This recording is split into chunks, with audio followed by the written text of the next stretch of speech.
আজকে ক্লাস 12-এর যে জিনিসটা নিয়ে আলোচনা করব সেটা হলো অবকলন বা অন্তর্কলন। এটা ক্লাস 11-এ আমরা কিছুটা করে এসেছি, তো তাই আমি শুধুমাত্র ওর সংজ্ঞাটা দিয়ে কিভাবে ক্লাস 12-এর অঙ্কগুলো করব সেটা নিয়ে আলোচনা করছি। তো অবকলন বা অন্তর্কলন সবসময় করা হয় যে কোনো একটি অপেক্ষকের। তো আমি এখানে ধরে নিলাম y = f(x) যে কোনো একটা অপেক্ষক, এবং এই অপেক্ষকটা এ থেকে বি বিস্তারের মধ্যে সংজ্ঞাত, এবং এক্ষেত্রে এক্সটা হলো স্বাধীন চল এবং ওয়াই হলো অধীন চল, অর্থাৎ এক্সের মান যা খুশি তাই হতে পারে, তার জন্য ওয়াইয়ের মানটা নির্ভর করবে। এখানে আমি ইচ্ছে করে এই y = f(x) এর গ্রাফটা এরকম করে ড্র করেছি, যে এই লাইন বরাবর আমি এক্স অক্ষকে দিলাম এবং এটা হচ্ছে ওয়াইয়ের মান। যে কোনো মুহূর্তে এখানে আমি লাইনটা দিয়ে দিয়েছি, যেহেতু এ থেকে বি বিস্তারের মধ্যে সংজ্ঞাত, এটা এ পয়েন্ট, যখন কিনা এক্সের মান এ তখন এটা ওয়াইয়ের মান। যে কোনো ক্ষেত্রে এটা যদি বি হয়, এখান থেকে এটুকু এক্স বি, তাহলে এটা হচ্ছে ওয়াইয়ের মান। তো আমি ধরে নিলাম যে এই অপেক্ষকের গ্রাফে যে কোনো ক্ষেত্রে যে কোনো মুহূর্তে এক্সের যে কোনো একটা মান x0, অর্থাৎ এক্সের মানটা x0। তো যখন এক্সের মান x0 তখন ওয়াইয়ের মান এটা। তো আমি বের করে নিলাম যখন কিনা x = x0, তখন আমি এই y = f(x) এর জায়গায় যদি x0 বসাই, তাহলে ওয়াইয়ের মান পাবো f(x0), তাই ওয়াইয়ের মান পেলাম f(x0).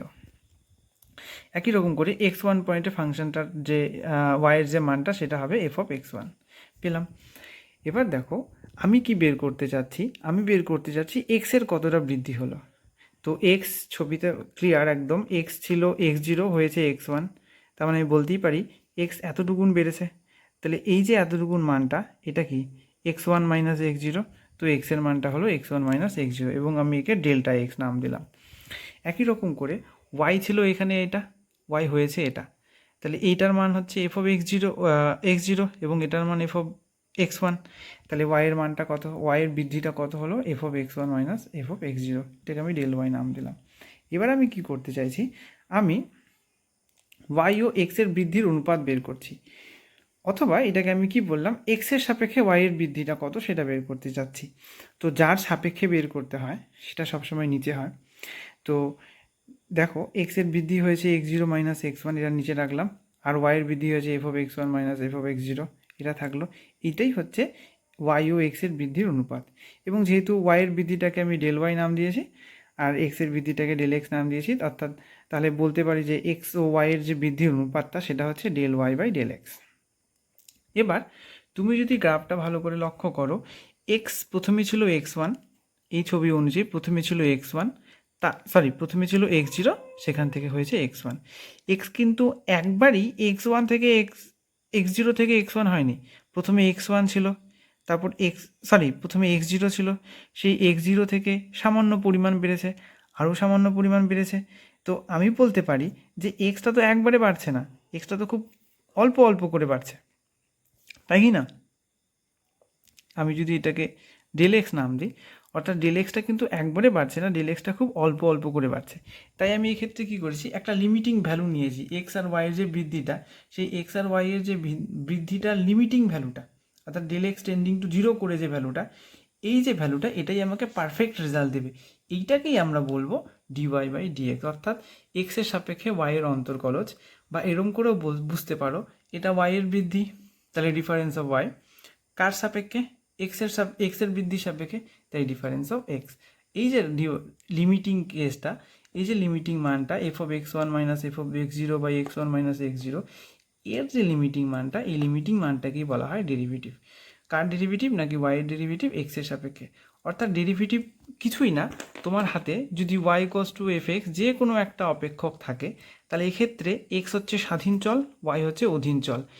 এই অধীন চলের যে ডিফারেন্সটা, অধীন চলের যে বৃদ্ধিটা, কার সাপেক্ষে, নাকি স্বাধীন চলের সাপেক্ষে, এই বৃদ্ধিটাকেই আমরা বলবো dx, এবং এটার মান কি হয়ে যাবে, লিমিট যে অধীন চলের বৃদ্ধি ডিভাইডেড বাই স্বাধীন চলের বৃদ্ধি, কখন, যখন কিনা বৃদ্ধিটা খুব কম হবে, অর্থাৎ limit del x tending to 0 হবে। এটাই হচ্ছে ডেরিভেটিভের ডেফিনেশন। এবার আমরা ডেরিভেটিভের কিছু ধর্ম নিয়ে আলোচনা করি। ফার্স্ট যে ধর্ম, মনে করো কোনো একটা অপেক্ষকের এক্সের সাপেক্ষে ডেরিভেটিভ বের করতে বলেছে, সেই অপেক্ষকটা মনে করো f(x). এক্সের যে ফাংশনটা, সেই ফাংশনটার ডেরিভেটিভ করতে বলেছে। এই ফাংশনটার ডেরিভেটিভটাকে আমরা এফ ড্যাস্ট এক্স এভাবে ডিনোট করি। নাম্বার 2, মনে করো কোনো একটা অপেক্ষক আছে ডিডি এক্স অফ, আমি এফ ওয়ান এক্স এই যে ফাংশনটা আছে এই ফাংশনটার সাথে মনে করো কোনো একটা কনস্ট্যান্ট সি গুণ আছে, গুণ হিসাবে আছে, অর্থাৎ ফাংশনটার সাথে একটা কনস্ট্যান্ট গুণ আছে, তাদের গুণফলের তোমাকে ডেরিভেটিভ বের করতে বলেছে। তাহলে এক্ষেত্রে কি হবে, এই যে কনস্ট্যান্টটা সে ডেরিভেটিভের বাইরে চলে যাবে, শুধুমাত্র ডেরিভেটিভ হবে কার, ফাংশনটার। অর্থাৎ তোমাকে মনে রাখতে হবে কোনো অপেক্ষকের সাথে যদি কোনো কনস্ট্যান্ট গুণ থাকে, ডেরিভেটিভ করার সময় সেই কনস্ট্যান্টটাকে আমরা বাইরে বের করে দিয়ে অপেক্ষকটা ডেরিভেটিভ করতে পারি।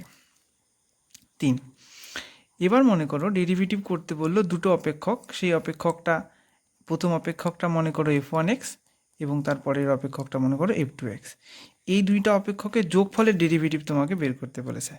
তাহলে কি হবে, তুমি তাদের ডেরিভেটিভগুলোকে আলাদা আলাদা করে দিতে পারো, অর্থাৎ প্রথমটা d d x of f one x যোগ d d x of f two x. অর্থাৎ কী দাঁড়ালো, যদি দুটো অপেক্ষকের যোগ থাকে, সেই যোগফলের যদি আমাকে ডেরিভেটিভ বের করতে বলে, তাহলে আমি কি করব, আলাদা আলাদা করে ডেরিভেটিভ করে যোগ করতে পারি। একই নিয়ম বিয়োগের ক্ষেত্রেও প্রযোজ্য। নেক্সট যে 4 নাম্বার প্রপার্টিসটা, সেটা হলো ডিডি এক্স অফ, দুটো ফাংশন গুণ আছে এফ ওয়ান এক্স আর এফ টু এক্স, ফাংশনটা মনে করো যোগ বিয়োগের জায়গায় গুণ থাকলো, এখানে আমি এফ ওয়ান এফ টু লিখছি না, আমি সেই ফাংশনগুলোকে ইউ আর ভি নাম দিয়ে ডিনোট করছি। অর্থাৎ দুটো অপেক্ষক আছে, এরা এক্সেরই অপেক্ষক, এদের গুণফল আকারে যদি থাকে, সেই গুণফলের যদি ডেরিভেটিভ বের করতে বলে, সেক্ষেত্রে কি হবে, দুটো অপেক্ষকের মধ্যে যে কোনো একটা অপেক্ষককে তুমি প্রথমে মনে মনে কনস্ট্যান্ট ধরে নেবে। তাহলে যদি কনস্ট্যান্ট আমি প্রথমটা ইউ ধরি, এই 2 নাম্বার ধর্ম থেকেই আমি বলে দিতে পারি যে যদি কনস্ট্যান্ট অপেক্ষকের সাথে গুণ থাকে তাহলে সে বাইরে চলে যায়, অর্থাৎ ইউটা বাইরে চলে যাবে, জাস্ট ডেরিভেটিভ কার হবে, ডিডি এক্স অফ ভি। যোগ এবার উল্টোটা, প্রথমটা আমি ইউকে কনস্ট্যান্ট রেখেছি ধরেছি, তাই ইউ বাইরে ছিল, এবার আমি ভিকে কনস্ট্যান্ট ধরবো, তাই ভি বাইরে চলে যাবে এবং ইউ এর ডেরিভেটিভ করবো ডিডি এক্স অফ ইউ। অর্থাৎ দুটো ফাংশনের যদি গুণফল থাকে এবং সেই গুণফলের ডেরিভেটিভ বের করার ক্ষেত্রে যে কোনো একটা অপেক্ষককে আমি বাইরে কনস্ট্যান্ট রেখে আরেকটা অপেক্ষকের ডেরিভেটিভ করব, যোগ এবার উল্টোটা, প্রথমবার যে অপেক্ষকটা কনস্ট্যান্ট ছিল এবার সেটার ডেরিভেটিভ হবে, আর প্রথমবার যাকে ডেরিভেটিভ করেছি সেটা কনস্ট্যান্ট হয়ে যাবে। এবার গুণের জায়গায় যদি তাদের মধ্যে ভাগফল থাকে ইউ বাই ভি এই আকারে যদি থাকে, তাহলে কি হবে, তাহলে হবে এভাবে মনে রাখার শর্টকাট টেকনিক, নিচের যে অপেক্ষকটা সেটার স্কোয়ার হয়ে যাবে এবং কি ফার্স্ট টাইম নিচের অপেক্ষকটা কনস্ট্যান্ট থাকবে, উপরের অপেক্ষকটা ডেরিভেটিভ হবে d d x of u minus, এখানে মাইনাস হবে, উপরের অপেক্ষকটা কনস্ট্যান্ট থাকবে, নিচের অপেক্ষকটা ডেরিভেটিভ হবে, অর্থাৎ নিচে v square, v constant u এর derivative minus u constant v এর ডেরিভেটিভ। এই গেল যে যদি কোনো অপেক্ষকগুলোর মধ্যে গুণ থাকে, যোগ থাকে, বিয়োগ থাকে, ভাগ থাকে, কি হবে। আমি আরেকবার বলে দিচ্ছি কারণ এই ধর্মটা প্রত্যেকটা অঙ্ক করার সময় কাজে লাগবে। যদি কোনো অপেক্ষকের সাথে কনস্ট্যান্ট গুণ থাকে তাহলে সেই কনস্ট্যান্ট বাইরে যাবে, জাস্ট অপেক্ষকের ডেরিভেটিভ হবে। যদি 2 বা ততোধিক 3ও থাকতে পারে, 2 বা 3টি অপেক্ষক বা তারও বেশি যদি অপেক্ষকের মধ্যে যোগ বা বিয়োগ থাকে তাহলে ডেরিভেটিভটা আলাদা আলাদা করে যোগ বা বিয়োগ হয়ে যায়। যদি দুটি অপেক্ষক গুণফল আকারে থাকে ইউ ভি আকারে, ইউ ইন্টু ভি আকারে, তখন ইউ কনস্ট্যান্ট ভি ডেরিভেটিভ হবে যোগ ভি কনস্ট্যান্ট ইউ এর ডেরিভেটিভ হবে। একই রকম করে যদি ভাগফল থাকে তাহলে নিচের যে ভি ফাংশন ভির স্কোয়ার হয়ে যাবে, ভি কনস্ট্যান্ট থাকবে ইউ এর ডেরিভেটিভ মাইনাস ইউ কনস্ট্যান্ট থাকবে ভি এর ডেরিভেটিভ। এক্ষেত্রে এটাকে ধর্ম হিসেবেও ধরে নেওয়া যায় যে যদি আমাকে ফাংশন ছাড়া কোনো একটা কনস্ট্যান্টের ডেরিভেটিভ বের করতে বললো, কনস্ট্যান্ট ধ্রুবক সংখ্যা যে কিনা এক্সের উপর নির্ভরশীল না, তাহলে তার ডেরিভেটিভ করলে 0 হবে। একটা এক্সাম্পলের সাহায্যে বোঝালেই খুব সুবিধা হবে তোমাদের। ডিডি এক্স অফ মনে করো 3, আমি 3-এর ডেরিভেটিভ করছি এক্সের সাপেক্ষে, তো 3 তো এক্সের ফাংশন না, তাই এক্ষেত্রে এর ডেরিভেটিভ হয়ে যাবে 0। এবার দেখা যাক কি করে ডেরিভেটিভগুলোর অঙ্ক করতে হয়। খুব ভালো করে তোমাকে এটা মন দিয়ে বুঝতে হবে। এটা তুমি যদি বুঝে যেতে পারো তাহলে তোমার কাছে ডেরিভেটিভের কোনো অঙ্কই সাধারণত আটকানোর কথা নয়। আমি ধরলাম y equals to F of x, যে কোনো একটা অপেক্ষক। এই মাত্রই করলাম, এই অপেক্ষকটাকে যদি আমি ডেরিভেটিভ বের করি, অর্থাৎ যদি এই অপেক্ষকটার এক্সের সাপেক্ষে এর বৃদ্ধি বের করি, তাহলে আমি উভয় দিকে আমি এক্সের ডেরিভেটিভ করছি, ডিডি এক্স অফ ওয়াই, এবং এই দিকটায় থাকবে DD x of f of x. তো এই ডিডি এক্স অফ ওয়াই অর্থাৎ এখানে কি এক্স স্বাধীন চলক, এর সাপেক্ষে আমি ওয়াই অপেক্ষকটার বৃদ্ধি বের করছি, তো এটাকে আমরা ডিওয়াই ডিএক্স নাম দিই।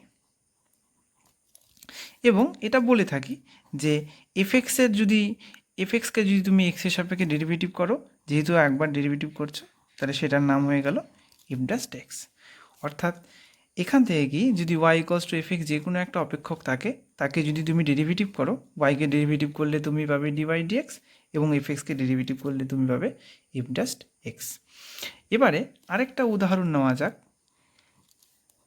ওয়াই যদি এফ অফ মনে করো ফাই অফ এক্স থাকলো, এবার দেখো ফাইকে আমি ডেরিভেটিভ করলে ডিওয়াই ডিএক্স পাই, অর্থাৎ এই ক্ষেত্রে যদি আমি উভয় দিকে এক্সের সাপেক্ষে ডেরিভেটিভ করি, তাহলে ডিডি এক্স অফ ওয়াই, এবং এদিকটা হবে d d x of f of phi of x. এটা তো আমরা জেনে গেছি, এটাকে আমরা ডিওয়াই ডিএক্স নাম দেব, ডিওয়াই বাই ডিএক্স। এবার এটাই দেখো, তুমি জানো যে এফএক্স যে অপেক্ষকটা, এখানে এক্স আসে, দেখো এখানে এক্স আসে, এখানেও এক্সের সাপেক্ষে অন্তর্কলজ করছো। তুমি জেনে গেছো যে এফএক্সকে যদি এক্সের সাপেক্ষে ডেরিভেটিভ করি, তাহলে এফ ড্যাশ এক্স পাই। এবার এই অঙ্কটার ক্ষেত্রে দেখো, এখানে কিন্তু এফএক্স নেই, এখানে এফের মধ্যে এফ যে ফাংশনটা, সেই ফাংশনটার মধ্যে ফাই ফাংশনটা লুকিয়ে আছে, অর্থাৎ f of phi of x আছে। কিন্তু তুমি কি জানো, তুমি এখনও পর্যন্ত জানো এফএক্সের ডেরিভেটিভ এফ ড্যাশ এক্স, কিন্তু এখানে মিলেই যেত যদি ফাইটা না থাকতো। তো তোমাকে কী করতে হবে, এটার সাথে এটাকে কম্পেয়ার করতে হবে। তুমি জানো কি এফএক্সের ডেরিভেটিভ এফ ড্যাশ এক্স, অর্থাৎ এখানে যদি এফএক্স টাইপের কোনো কিছু থাকতো, তাহলে তুমি তার ডেরিভেটিভ বলে দিতে পারতে এফ ড্যাশ এক্স। সেজন্য তোমাকে কী করতে হবে, এই ফাই এক্সটাকে মনে মনে এক্স ধরে নিতে হবে, যাতে কিনা তুমি এই ফর্মুলাটায় খাটাতে পারো। অর্থাৎ কী করতে হবে, ফাই এক্সকে তুমি যদি মনে মনে এক্স ধরো, তাহলে এই জায়গাটায় কি হয়ে গেল, এফ অফ এক্স হয়ে গেল।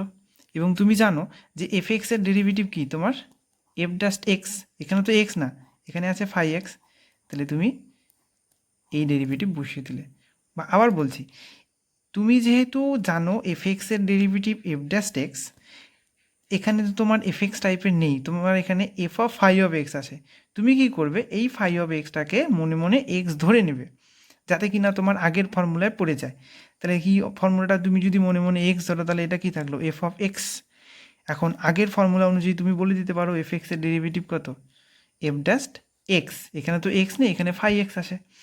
এবার ডেরিভেটিভের নিয়ম হচ্ছে, এটাকে যে তুমি এক্স ধরেছ, এক্স ধরে তার ডেরিভেটিভ করেছ, তাই কি করতে হবে, এই লাইনে গুণ করে দিতে হবে কাকে, নাকি তুমি যে ফাংশানটাকে মনে মনে এক্স ধরেছ তার ডেরিভেটিভটাকে। এক্ষেত্রে আমি ফাই এক্সটাকে মনে মনে এক্স ধরেছি, তাই ফাই এক্সের ডেরিভেটিভটা আমি গুণ করে দেবো, অর্থাৎ ডিডি এক্স অফ ফাই এক্সটা গুণ করে দেবো। এবার তারপরের লাইনে গেলে কি হবে, f of phi of x, এখানে তো কিছুই নেই। এবার এখানে দেখো d d x of phi x, d d x of f x যদি এফ ড্যাশ এক্স হয়, তাহলে এখানে ডিডি এক্স অফ জাস্ট ফাংশনটা এখানে ছিল এফ, এখানে আছে ফাই, তো এফ এর ডেরিভেটিভ এফ ড্যাশ হয়েছে, অবভিয়াসলি ফাই এর ডেরিভেটিভও কী হবে, ফাই ড্যাশ এক্স। এবার এই এক্সাম্পলটাকে, এই যে আমি উদাহরণটা দিলাম, এটার একটা এক্সাম্পলের মাধ্যমে আমরা বোঝার চেষ্টা করি। দেখো, আমি y equals to sine x তার হোল স্কোয়ার মনে করো যদি অপেক্ষকটা থাকে, তাহলে তার ডেরিভেটিভটা কীরকম হবে। সাধারণত সাইন এক্স তার হোল স্কোয়ার লেখে না, এটাকে তোমাকে অঙ্কে দিলে এইভাবেই দিবে, সাইন স্কোয়ার এক্স। তো এটাকে তোমাকে ভেবে নিতে হবে, সাইন স্কোয়ার এক্স মিন সাইন এক্স তার হোল স্কোয়ার। এবার আমি তোমাকে যে ফর্মুলাগুলো, তোমরা আমাকে নিচে নাম্বার দেওয়া থাকবে, সেই নাম্বারে আমাকে মেসেজ করলে আমি ফর্মুলাগুলো পাঠিয়ে দেবো। সেই ফর্মুলাগুলো দেখবে, সেখানে তোমাকে দুটো ফর্মুলা বলা হয়েছে। ওয়াই ইকুয়ালস টু যদি x to the power N থাকে, তাহলে তার ডেরিভেটিভ হয় ডিওয়াই ডিএক্স, ফর্মুলা অনুযায়ী এই পাওয়ারটা সামনে নেমে যায়, এক কমে যায়, এন মাইনাস ওয়ান, এরকম একটা ফর্মুলা আছে। এবং আরেকটা formula sine x cos x দিয়ে যদি থাকে এই রকম সাইন এক্স এর ডেরিভেটিভ কস এক্স, এই দুইটা ফর্মুলা এখানে আমার ইউজ করতে হবে। আমি যখন ডেরিভেটিভ করব, এই ফর্মুলাগুলো আমি লিখে নিলাম, কাজে লাগবে। আমি যখন এটাকে ডেরিভেটিভ করব উভয় দিকে, তাহলে ডিডি এক্স অফ এদিকটায় থাকবে ওয়াই এবং এদিকটায় থাকবে DD x of sine x তার হোল স্কোয়ার। এবার ডিডি এক্স অফ ওয়াই এটা তো আমি জানি D by d x.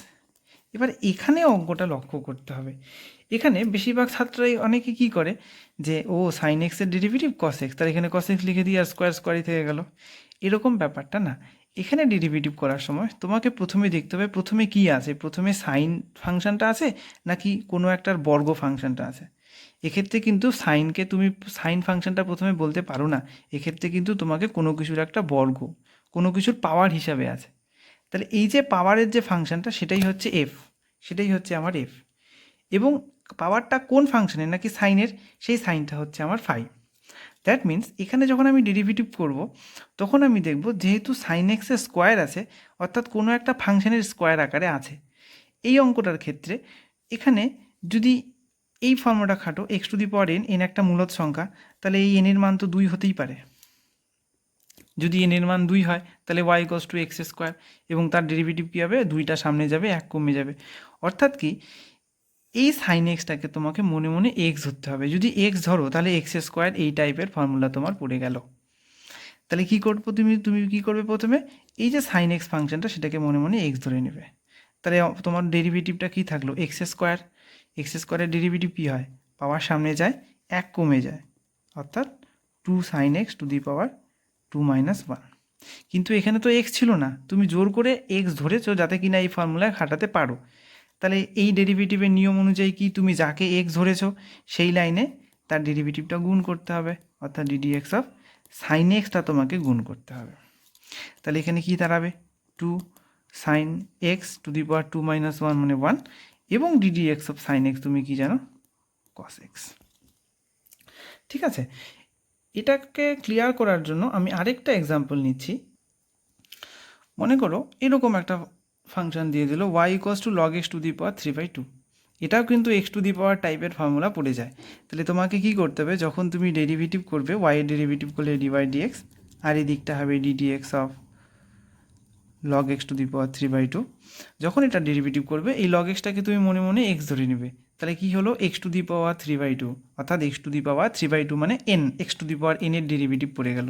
X to the power N এর ডেরিভেটিভ কত, সেই এনটা সামনে যায় এবং যে এক্সটা থাকে তার পাওয়ারটা এনের থেকে 1 কমে যায়। তার মানে কি, তুমি এটা এক্স ধরে এক্স টু দি পাওয়ার এনের ডেরিভেটিভের ফর্মুলা ফেললে, কিন্তু এটা তো এক্স না, এক্স তুমি মনে মনে ধরে নিয়েছো। তাই ডেরিভেটিভের নিয়ম অনুযায়ী এই লাইনে কি করতে হবে, যাকে তুমি এক্স ধরেছো তার ডেরিভেটিভটা গুণ করতে হবে। এখানে কিন্তু তুমি লগ এক্সকে এক্স ধরেছো, তাহলেই এক্স টু দি পাওয়ার এনের ফর্মুলা পড়ে। তো যেহেতু লগ এক্সকে এক্স ধরেছো, তাহলে ডেরিভেটিভের নিয়ম অনুযায়ী এই লাইনে তোমাকে কী করতে হবে, লগ এক্সের ডেরিভেটিভটা গুণ করতে হবে। এবার এটা ক্যালকুলেশন করলে দাঁড়াবে 3/2, log x to the power 3/2 থেকে 1 বিয়োগ করলে কত হবে, 1/2, এবং লগ এক্সের ডেরিভেটিভ ফর্মুলায় আছে লগ এক্সের ডেরিভেটিভ 1/x। এবারে যদি এরকম কোনো অঙ্ক দিয়ে দেয় যে y equals to 1/log 5x, লগের ভ্যালুটা 5x, এখানে অবশ্যই বুঝিয়ে নিতে হবে বেসটা এই আছে। এক্ষেত্রে আমি ওই ফর্মুলায় দেখবে একটা ফর্মুলা আলাদা করে দিয়েছি, যদি y ইকুয়ালস টু 1/x হয় তাহলে তার ডেরিভেটিভ হবে -1/x²। তো এখানে যখন তুমি ডেরিভেটিভ করতে যাবে d by d x of ওয়াইয়ের ডেরিভেটিভ করলে ডি বাই ডি এক্স, এবং এদিকে কী থাকবে DD x of 1/log 5x। দেখো ফর্মুলাটা অনেকটা এরকম মিলে যায়, 1/x টাইপের মিলে যায়, যদি কিনা এখানে x থাকতো, কিন্তু এখানে x নেই, এখানে আছে log x। তাহলে তোমাকে কি করতে হবে, এই log xটাকে মনে মনে x ধরতে হবে। তাহলে তোমার এই ফর্মুলা পড়ে যাবে 1/x, এবং 1/x এর ডেরিভেটিভ কি, -1/x²। That means log 5x তার স্কোয়ার। কিন্তু এটা তো x ছিল না, তা সত্ত্বেও তুমি জোর করে এই ফর্মুলাটা ফেলে দিয়েছো 1/x-এর, এক্স তো ছিল না, এক্স তুমি ধরে নিয়েছো।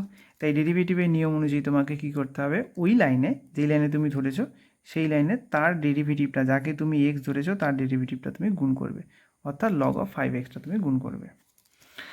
এবার এখানেও একটা অদ্ভুতভাবে দেখবে যে ডিডি এক্স অফ, আমি ফর্মুলা ফর্মুলা লিখেছিলাম ডিডি এক্স অফ যদি লগ এক্স হয়, অর্থাৎ যদি লগের সাথে যদি এক্স থাকে, লগ এক্সের ডেরিভেটিভ হয় 1/x। তাহলে এই ডেরিভেটিভটা আসো দেখা যাক কী হয়। লগ 5x তার স্কোয়ার এটা হবে। এখানে দেখো লগ এক্স থাকলে তার ডেরিভেটিভ হয় 1/x, কিন্তু এখানে লগ এক্স নেই, লগের সাথে 5x আছে। তাহলে এখানেও তোমাকে কি করতে হবে, যেহেতু তুমি লগ এক্সের ডেরিভেটিভ জানো 1/x, এখানে তো লগ এক্স নেই, এখানে 5x আছে, তো তুমি কি করবে, এই 5xটাকে মনে মনে এক্স ধরে নেবে।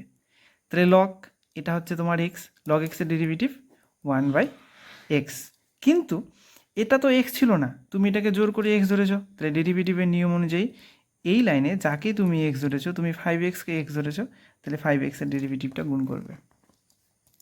তাহলে কি দাঁড়ালো, এখানে -1/log 5x তার স্কোয়ার দাঁড়াবে, এখানে 5x থাকবে।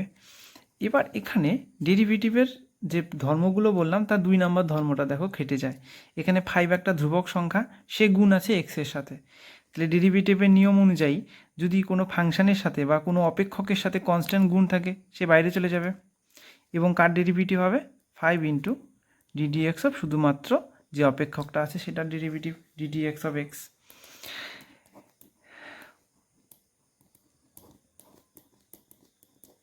এটা থাকলো 1/5x ইন্টু 5 ইন্টু ডেরিভেটিভের যদি তুমি ফর্মুলাটা দেখো, তাহলে ডিডিএক্স অফ এক্স, অর্থাৎ এক্সের সাপেক্ষে এক্সের ডেরিভেটিভ হয় 1। এটাই তোমার ফাইনাল অ্যান্সার। এবার এখানে তুমি সেটাকে লঘিষ্ঠ রূপ দিতে পারো, 5 5 কেটে যায়, তাহলে তোমার অ্যান্সার থাকবে -1/x ইন্টু log 5x তার হোল স্কোয়ার। আরেকটা উদাহরণ নিলাম, যদি ফাংশনটা এরকম থাকে y = e⁻²x + 5, এর পাওয়ার হিসাবেই আছে। এক্ষেত্রে আমি যদি তোমাকে একটু ফর্মুলাটা বলে দিই, যদি কি না y = e⁻x থাকে, এর যদি আমি ডেরিভেটিভ করি dy/dx, এদিকে হবে ddx অফ e⁻x, তো ফর্মুলা অনুযায়ী e⁻x এর ডেরিভেটিভ e⁻xই হয়। ঠিক আছে, তাহলে আমি দেখো এই অঙ্কটায় তুমি যদি করো, y এর ডেরিভেটিভ তুমি পাচ্ছ dy/dx এবং এদিকে ddx অফ e⁻2x + 5। এবার এই ফর্মুলাটার সাথে এটাকে যদি তুমি একটু মেলানোর চেষ্টা করো, তাহলে তোমার হাতে তুমি ফর্মুলা জানো e⁻x এর ডেরিভেটিভের, সেই ডেরিভেটিভের ফর্মুলা কি হয়, e⁻x এর ডেরিভেটিভ e⁻xই হয়, কিন্তু এখানে x নেই, e⁻ আছে, কিন্তু e⁻এর ক্ষেত্রে x নেই, x এর সাথে একটা বড় x বাদেও একটা বড় এক্সপ্রেশন আছে, সেটা হচ্ছে 2x + 5। তাহলে ডেরিভেটিভের নিয়ম অনুযায়ী কী করতে হবে, তোমাকে এই পুরো এক্সপ্রেশনটাকে মনে মনে x ধরে নিতে হবে, যাতে কিনা তোমার এই ফর্মুলায় পড়ে যায় e⁻x। এটাকে যদি তুমি x ধরো তাহলে e⁻x এর ফর্মুলা পড়ে গেল। এবার e⁻x এর ডেরিভেটিভের ফর্মুলা আমি জানি e⁻xই, কিন্তু এটা কি x, এটা তো x না, তুমি জোর করে এটাকে x ধরে যাও যাতে কিনা ডেরিভেটিভটা তুমি করতে পারো। তাহলে ডেরিভেটিভের নিয়ম অনুযায়ী তোমাকে কি করতে হবে, ডেরিভেটিভের নিয়ম বলেছে যদি কিনা তুমি কাউকে x ধরে ফর্মুলা ফেলো, তাহলে ওই লাইনে তার ডেরিভেটিভটাও তোমাকে গুণ করতে হবে ddx অফ 2x + 5। তাহলে কি দাঁড়াবে e⁻2x + 5 ইন্টু, এখানে ডেরিভেটিভের একটা ফর্মুলা পড়ে দেখো, এখানে দুটো ফাংশন আছে, একটা 2x 5, যদিও 5 কনস্ট্যান্ট, এটা ফাংশন না, তো এটাকে ফাংশন হিসেবে ট্রিট করছি। যদি দুটো ওই ধর্ম অনুযায়ী যদি দুটো ফাংশানের যোগ বা বিয়োগ থাকে, তাহলে ডেরিভেটিভটা আলাদা করা যায়, ddx of 2x plus ddx of 5, এবং যেহেতু পুরোটার সাথে গুণ আছে তাই আমি ব্র্যাকেট দিয়ে দিলাম। এখানে থাকবে e⁻2x + 5 ইন্টু, এক্ষেত্রে আবার সেম জিনিস, এক্স একটা ফাংশন, তার সাথে 2 কনস্ট্যান্ট হিসেবে গুণ আছে, তাহলে এর ডেরিভেটিভ করার সময় কী হবে, কনস্ট্যান্টটা বাইরে চলে যাবে, জাস্ট ddx অফ x থাকবে, ফর্মুলা দেখবে x এর সাপেক্ষে x এর ডেরিভেটিভ 1, প্লাস এখানে ddx অফ 5, x এর সাপেক্ষে ডেরিভেটিভ করছি, 5 একটা কনস্ট্যান্ট, তাহলে কনস্ট্যান্টের ডেরিভেটিভ হয়ে যাবে 0। আরেকটা লগের এক্সাম্পল নিলাম, যে y = log of sin x, এটাও দেখবে, এটা খুব ইম্পর্টেন্ট অঙ্ক। y ডেরিভেটিভ করলে dy/dx, এবং এদিকে যদি ডেরিভেটিভ করি ddx of log sin x, তাহলে আমরা ফর্মুলা অনুযায়ী পড়েছি, আমরা লগের যে ফর্মুলাটা জানি সেটা যদি log x থাকে তাহলে তার ডেরিভেটিভ হয় 1/x, এখানে কিন্তু log x নেই, log sin x আছে, তাহলে ডেরিভেটিভের নিয়ম অনুযায়ী তোমাকে কী করতে হবে, এই sin xকে মনে মনে x ধরতে হবে, log x তার ডেরিভেটিভ হয়ে যাবে 1/x, কিন্তু এটা তো x না, তাহলে ডেরিভেটিভের নিয়ম অনুযায়ী তুমি যাকে x ধরেছো তার ডেরিভেটিভটা গুণ করতে হবে ddx অফ sin x। এবার সাইন এক্স থাকলো, সাইন এক্সের ডেরিভেটিভ কস এক্স, তাহলে তোমার ক্যালকুলেশন করলে cos x by sine x cot x.